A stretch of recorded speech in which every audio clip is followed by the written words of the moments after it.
Hi welcome back to our channel lifestyle mom. అందరూ ఎలా ఉన్నారు? అందరూ బాగుండాలని మనస్ఫూర్తిగా కోరుకుంటున్నాను.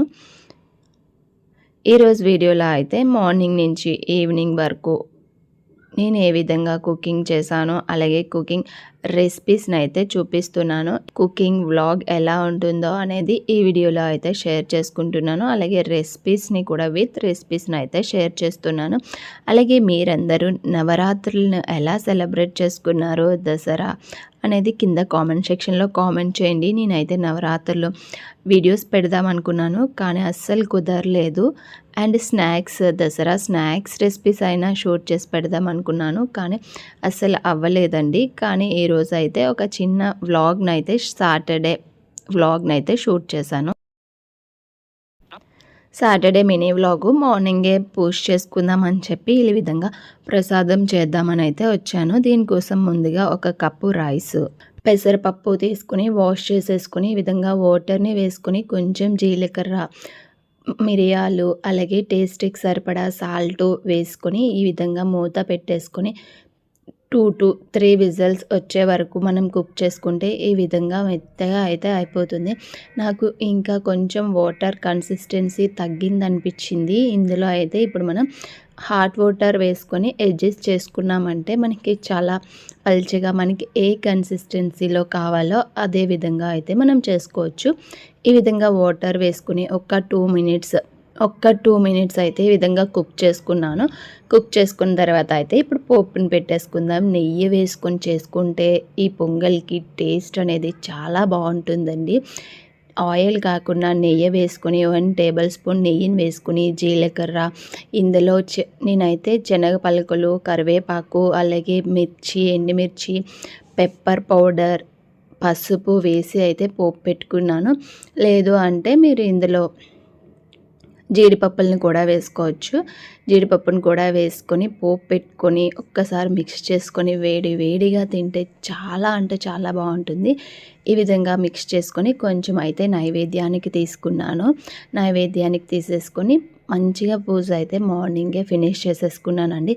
నేను పూజ వీడియో అయితే ఫుల్గా తీయలేను, ఎందుకంటే నాకెందుకో తెలీదు పూజ చేసేటప్పుడు ఆ వీడియో ఎలా వస్తుంది ఏంటి అటు సైడే ఉంటుంది మనస్సు, కాబట్టి నేను ఇలా చిన్న క్లిప్స్ అయితే షేర్ చేస్తూ ఉంటాను. ఈ విధంగా అయితే ఎర్లీ మార్నింగే పూజ చేసుకుంటే ఆ ప్రశాంతతే వేరు కదా. ఈ విధంగా పూజ చేసేసుకున్న తర్వాత బ్రేక్ఫాస్ట్గా అయితే ఈరోజు రాగి జావని ప్రిపేర్ చేశాను. రాగి జావని ప్రిపేర్ చేసేసి ఇందులో అయితే కొంచెం రాగి జావ చల్లారిన తర్వాత పల్లచ్చగా మజ్జిగని తిప్పేసి అయితే ఇందులో వేసేసాను. ఈ విధంగా వేసుకొని మిక్స్ చేసుకుని టేస్ట్కి సరిపడా సాల్ట్ వేసుకొని, మీరు కావాలంటే ఇందులో ఆనియన్స్ కూడా వేసుకోవచ్చు. దీనికి సైడ్గా పల్లీలను ఫ్రై చేసుకొని కూడా తింటే బాగుంటుందండి. వేడిగా కొంచెం మరీ వేడిగా అయితే తాగలేము కదా, కొంచెం వేడిగా ఉండగానే ఈ విధంగా సర్వ్ చేసుకొని తీసుకోవచ్చు. అలాగే పొంగల్ని కూడా మార్నింగ్ బ్రేక్ఫాస్ట్గా అయితే ఫినిష్ చేసేసుకున్నాం. పొంగలి అండ్ వేడిగా రాగి జావని అయితే చేసుకొని తాగేసాము. అదే మా బ్రేక్ఫాస్ట్. అండ్ నేను నైటే మినప్పప్పు అలాగే జొన్నల్ని అయితే నానబెట్టి పెట్టుకున్నానండి. దోశ బ్యాటర్ ప్రిపేర్ చేసుకుందామని మార్నింగ్ ఇలా నానిపోయాయి, చక్కగా అయితే మిక్సీ చేసేసుకుంటున్నాను. నార్మల్గా ఎక్కువగా రైస్, మినప్పప్పు ఇదే కదా యూజ్ చేస్తాం. నేనైతే అప్పుడప్పుడు ఈ విధంగా జొన్న ఇడ్లీ, జొన్న దోశలు ఇలా ప్రిపేర్ చేస్తూ ఉంటాను.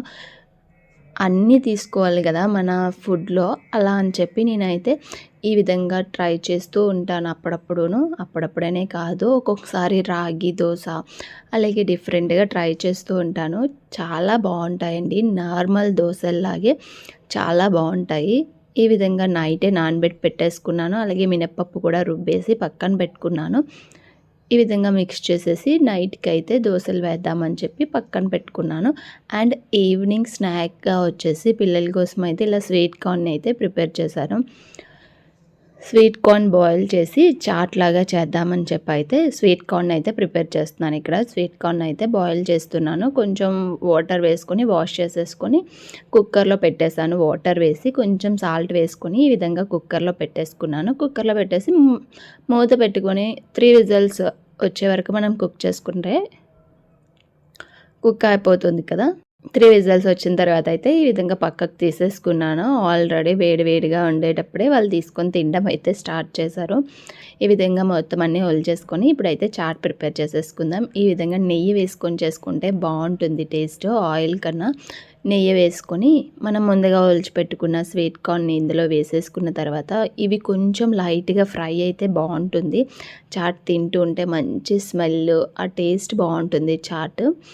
నార్మల్ మనం బయట తినే కన్నా ఇంట్లో ఈ విధంగా ఫ్రెష్గా వేడిగా చేసుకొని తింటే చాలా బాగుంటుంది.